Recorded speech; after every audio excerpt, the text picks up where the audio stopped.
ये है Saudi Arabia, एक ऐसा मुल्क जो जमीन के नीचे छुपे खजाने की वजह से दुनिया की तकदीर बदल चुका है, मगर इसकी ताकत के पीछे छुपे हैं खतरा, समुद्री रास्ते, दुश्मनियां और वो राज जो बहुत कम लोग जानते हैं। 1938 में जब तेल पहली बार निकला तो किसी ने ये नहीं सोचा था कि एक दिन यही मुल्क एनर्जी का किंग कहलाएगा, मगर इसी दौरान वजूद में आई सऊदी अरब को, जो आज दुनिया की सबसे ताकतवर ऑयल कंपनी कहलाती है। यहाँ पर एक सवाल आता है कि क्या सऊदीया के पास तेल दूसरे मुल्कों के मुकाबले में ज्यादा है? तो सबका जवाब होगा हाँ, मगर मेरा जवाब है नहीं, क्योंकि सऊदी अरब के अंदर कम लागत में ज्यादा तेल निकाला जाता है, इसलिए इसे ज्यादा तेल की पैदावार निकालने वाला मुल्क कहा जाता है, क्योंकि इसके तेल के पीछे 3 बड़े फैक्टर्स सामने आते हैं। सबसे पहले कम लागत, दूसरे नंबर पर ज्यादा पैदावार और थर्ड मुसलसल सप्लाई। इसलिए सऊदीया के तेल का आलमी मार्केट में असर और रसूख सबसे ज्यादा है।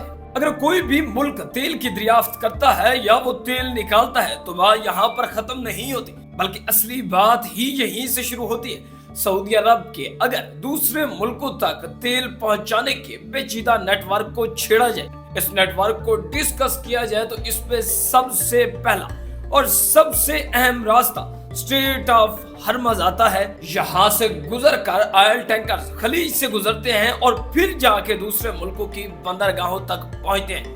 मगर अचानक ये स्ट्रेट ऑफ हरमज सऊदीया के तेल के लिए बंद कर दिया जाए तो यहाँ सऊदीया एक मुतबादिल रास्ता इख्तियार करता है, जिसे कहते हैं रेड सी। सऊदीया ने अपने तेल को मशरिक से मगरिब तक मुंतकिल करने के लिए एक पाइपलाइन बनाई है। इस पाइपलाइन को ईस्ट वेस्ट पाइपलाइन भी कहा जाता है। ये पाइपलाइन तेल को खलीज से उठाकर रेड सी के समंदर तक ले जाती है और फिर वहां से तेल जहाजों के जरिए यूरोप और अफ्रीका भेजा जाता है। मगर देखें तो रेड सी एक मुतबादिल रास्ता है। अगर रेड सी जैसे 2 रास्ते भी मुतबादिल खोले जाए फिर भी स्ट्रेट ऑफ हरमज की कमी पूरी नहीं की जा सकती, क्योंकि अगर ईरान की जानिब से स्ट्रेट ऑफ हरमज को बंद कर दिया जाता है, स्ट्रेट ऑफ हरमज वो अहम तरीन समुद्री रास्ता जिसपे दुनिया की सप्लाई का टोटल 20% तेल गुजारा जाता है, अगर इस रास्ते को फौरन बंद कर दिया जाए, अगर ये तेल रेड सी से भी गुजारा जाए तो फिर भी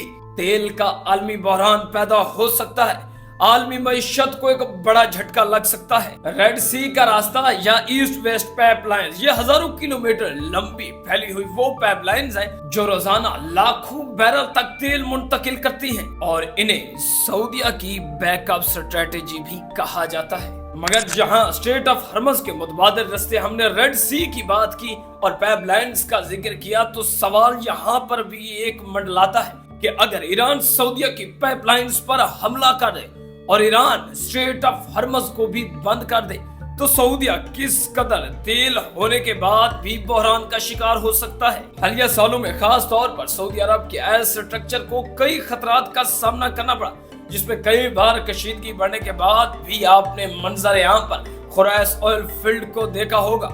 इसका नुकसान ये हुआ कि वक्ती तौर पर तेल की पैदावार को बड़ा झटका लगा, आलमी कीमतों में इजाफा किया गया और इन सब हमलों के बाद दिफाई या सिक्योरिटी सिस्टम को मजीद मजबूत किया गया। वह 2 ऐसे ममालिक जो सऊदीया और ईरान कहलाते हैं, अगर इन दोनों ममालिक के दरमियान कशीदगी बढ़ती है तो ये कशीदगी पूरे खित्ते के लिए खतरा कहलाती है। अगर बात करें सऊदी अरब के तेल के बड़े खरीदारों की, तो आज कौन से मुल्क सऊदीया से तेल लेते हैं, जिसमें सबसे पहला नंबर चाइना का आता है। इंडिया, जापान और साउथ कोरिया समेत एशिया भी तेल का सबसे बड़ा खरीदार है। अब हम डिस्कस करेंगे सऊदी हुकूमत के या सऊदी ऑयल स्ट्रक्चर के वो राज जो बहुत कम लोग जानते हैं। ओपेक के जरिए सऊदीया आलमी कीमतों को कंट्रोल करता है, यानी जब चाहे पेट्रोल की कीमतों को बढ़ा दे और जब चाहे पेट्रोल की कीमतों को अचानक से गिरा दे। नंबर 2 पे कुछ ऐसा फैक्ट आप लोगों को बताने वाले हैं या कुछ ऐसा सीक्रेट आप लोगों को बताने वाले हैं जो बहुत कम लोग जानते हैं। सऊदीया हालिया सालों में भी इसने जानबूझकर कई सारे ऑयल्स के ज़खायर इस्तेमाल नहीं किए ताकि मुस्तकबिल में भी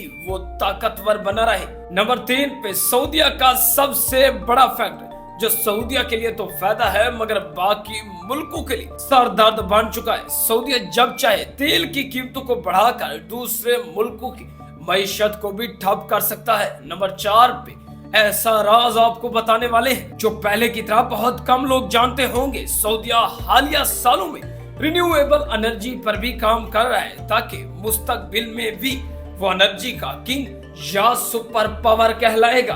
दोस्तों, किस्सा मुख्तसर, सऊदी अरब की कहानी सिर्फ तेल की नहीं बल्कि ताकत, हिकमत अमली और बका की एक दास्तान है। मगर सवाल अब भी बाकी है, जब दुनिया तेल से कहीं दूर चली जाएगी तो क्या सऊदीया उस वक्त भी ताकतवर कहलाएगा या सऊदीया उस वक्त दुनिया की दौड़ के मुकाबले में कहीं पीछे रहने वाला है? इस हवाले से आपका क्या कहना है? आप क्या राय रखते हैं? अपनी कीमती राय का इजहार इस वीडियो के कमेंट सेक्शन में लाजमी कीजिएगा।